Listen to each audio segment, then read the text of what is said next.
welcome to the First Perspective. This morning we're having a continuation of the entrepreneurial talk we had the last time, discussion I would like to call it.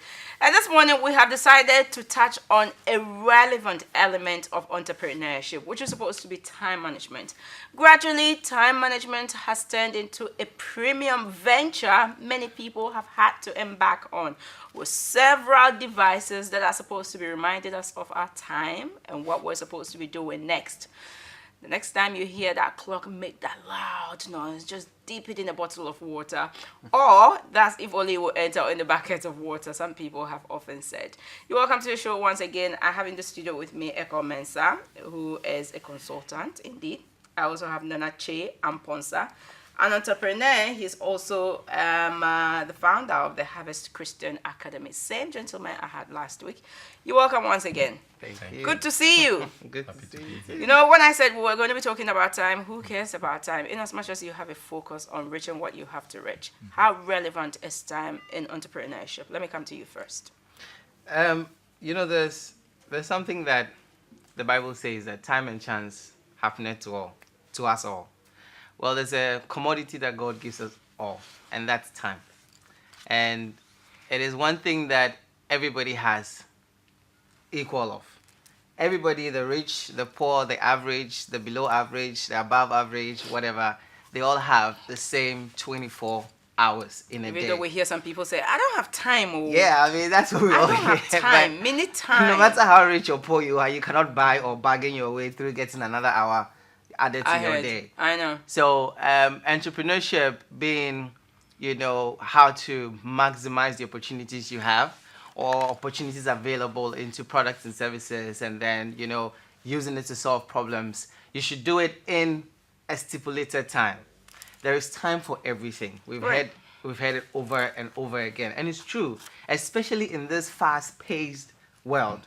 Fast-moving world. Things that you are fantasizing about, you're happy about, a product that you thought, Charlie, you want to bring out a fashion design before you realize the time is I'm not so sure your definition of there's time for everything, though. In a traditional definition, actually in Ghana today, when you hear people say there's time for everything, it's just because you're thinking about holding that multi-purpose building, and someone says, there is time for everything. Well, be content with what you have.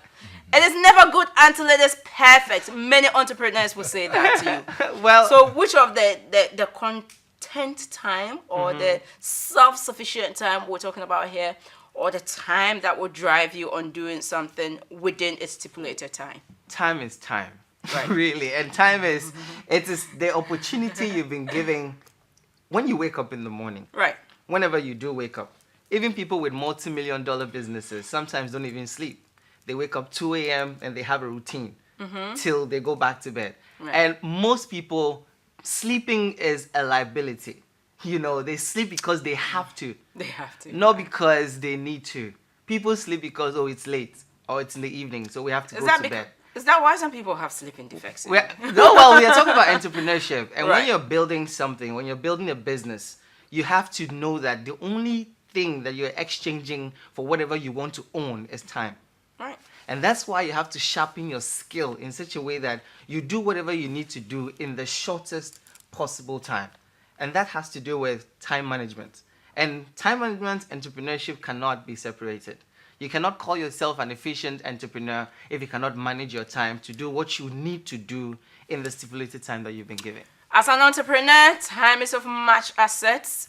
And of course, it's of much relevance and the greatest asset one could think about. Now, let me come to you on whether entrepreneurs need that much of a time we have often projected. I know quite a number of people at 12 or midday, they have finished what they're supposed to be doing. I usually question myself. If you have called yourself an entrepreneur at 12 or at midday, you finish what you're supposed to do, why don't you start something else? So what do we mean when we say the entrepreneur needs time? Okay. I'll go back and go to my definition of time. Right. I think time is so critical to entrepreneurship. Whether you're going to be successful or you're going to be a failure, it's all based on how you use the time that's been allotted. As my brother just said, everybody is given 24 hours every day. Not necessarily. Well, in a day We we sleep allowed and it. eat out of it. Right. But you're given 24, Right. and it's your privilege to use the 24 hours how As you you see please. fit. And to make it even more poignant to you, to make it more direct to you, is 86,400 seconds is what you get. But a there are lot. two fallacies of Too time. short. People feel like there are two fallacies when it comes to time management. Right. People feel like, oh, I'll have time tomorrow. Right. So then they push things to tomorrow. And they say, I can save time. No, you cannot. Eat the frog. You can use the time you've been given. So the difference between a successful entrepreneur and a failed entrepreneur is how they choose to use the resources that they've been given, which is time. But time is money. Time is money. And we have to guard that and really protect the time that we've been given in a day. Let's get a clearer definition of what we mean when we say time is money.